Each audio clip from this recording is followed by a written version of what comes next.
আসসালামু আলাইকুম রহমতুল্লাহি বারাকাতু।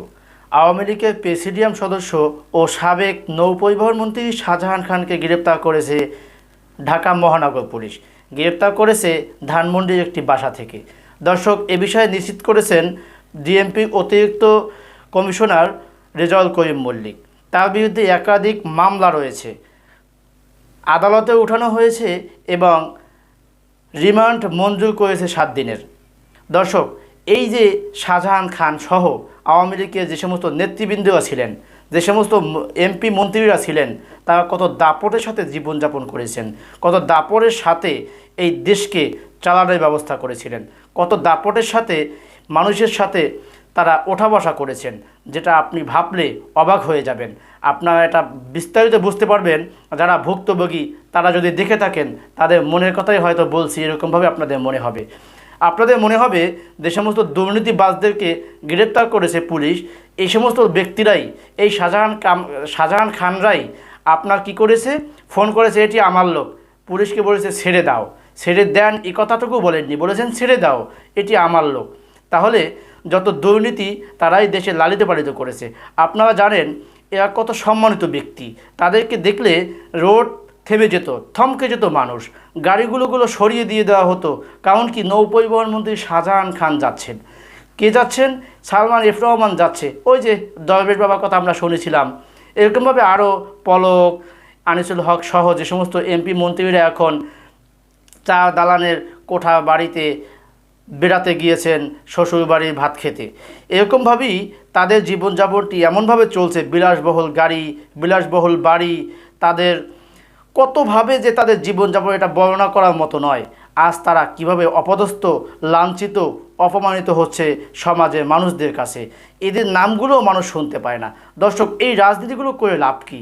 দর্শক, এই রাজনীতি করা হচ্ছে কারণ হচ্ছে যে সমস্ত নেতাকর্মীরা এখন সমাজের মানুষের কাছে যেভাবে অপদস্থ হচ্ছেন, যেরকমভাবে আমরা দেখেছি যে ডিম মারা ঘটনা আদালতের সামনে দেখেছি, আমরা দেখেছি আদালতের সামনে মারপিটের ঘটনা, বিচারপতিকে মারপিট করেছে, তাতে তার কী ঘটনা হয়েছে তা আপনারা অবশ্যই অবগত আছেন। দর্শক, এই দৃশ্য আমাদেরকে দেখতে হতো না যদি এই সমস্ত নেতাকর্মীরা ক্ষমতার অপব্যবহার না করতেন, ক্ষমতাকে যদি ভালোভাবে ব্যবহার করতেন, সমাজের উন্নয়নের ক্ষেত্রে ভালো কাজে যদি ব্যবহার করতেন, মানুষদের অসহায়তার পাশে আসে যদি তারা সময়টাকে মূল্যায়ন করতেন, কাজে লাগাতেন, আজ মানুষগুলো তাদের চোখে পানি ফেলে ফেলে তাদের জন্য দোয়া করতেন এবং তাদেরকে ফেরানোর জন্য চেষ্টা করতেন। ফেরানোর জন্য চেষ্টা করা কী দরকার আসে? এই পরিণতিই তো হতো না। অতএব এই সমস্ত পরিস্থিতি দেখে যারা নতুন রাজনীতিবিদ আসেন, আপনারা ঠিক হয়ে রাজনীতিতে আসেন। আপনারা যদি ঠিক হয়ে রাজনীতি না আসেন, আপনাদের পরিস্থিতিও এমন ঘটাবে বলেই ধারণা করা যায়। কারণ অতীতে এভাবেই ঘটিয়েছেন, যেরকমভাবে আওয়ামী লীগকে বিএনপি হটিয়েছেন, এরকমভাবে বিএনপিকেও আওয়ামী লীগ হটিয়েছেন। অতএব এরকম হটাহটি আমরা আর দেখতে চাই না। সাধারণ জনগণ চায় দেশে একটু শান্তি, সুন্দর পরিবেশ। সাধারণ মানুষগুলো চায় দেশের উন্নত পরিবেশ, দেশের ঋণের বোঝা দেখতে চায় না। একজন জন্ম শিশু, সেও 2 লক্ষ টাকা ঋণ নিয়ে জন্ম নিতে চায় না।